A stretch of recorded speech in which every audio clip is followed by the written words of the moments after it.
Today I'm going to talk a little bit about reel grinding with this Foley machine and a tip I came up with to make things easier.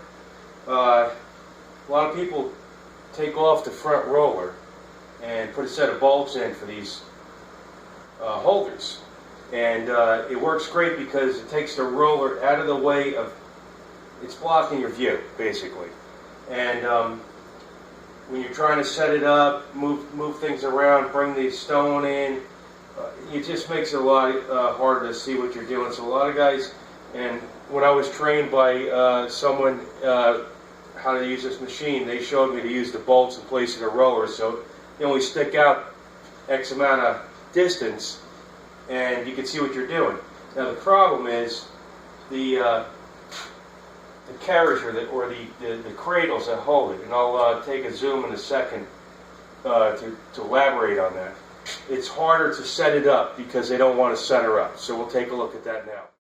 Okay, so you could see how well a roller fits in that cradle.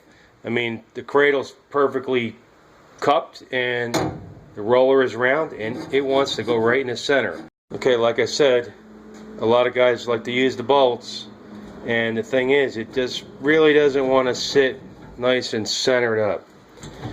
It's hard to get it centered up. When you bring up your tooling, lock it down, it's just a guessing game of where it's going to be.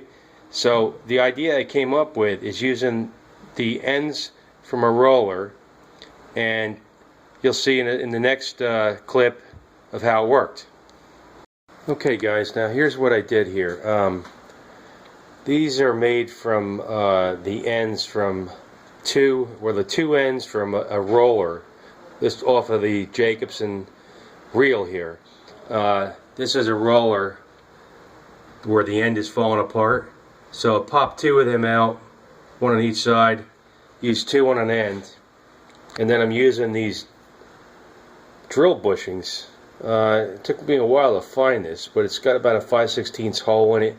I don't know, somewhere around 2.5 inches long, and it passes right through it. It actually fits dead on center with the bearings that are inside the ends, and put a 5/16 bolt in it. And the advantage is, you see, it wants to lay right in the center. So, sorry about the moving the camera too much. When you're going to center up your reel with your gauge, and you put that in and you zero out, you head down to your other side,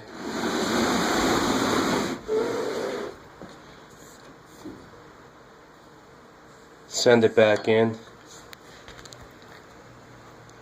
You can see how little it's out, and it's not going to take a lot to compensate, maybe 2-3 movements back and forth.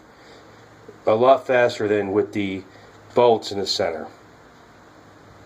Okay, again, this is what you're going to need to do that, and it's really simple. I have the exact kind of roller that these ends came out of. This is originally off a Jacobsen Greens King, and the two ends, I have one upside down so you can see the difference in the, this will be the end that goes on the inside, and this is the outside. And then I have this drill guide, or whatever it was called. I don't even know what that means. Maybe means you drill in through it to dead center what you're doing. I don't know. I got these from Grainger, and that's it. So when you put the two together, it'll be something like this. Sorry for the shaking of the camera, holding the camera with one hand. And there you go. You'll put that on the end of your reel, and off you go. If you have any questions, enter them in the comments below. Thanks for looking again.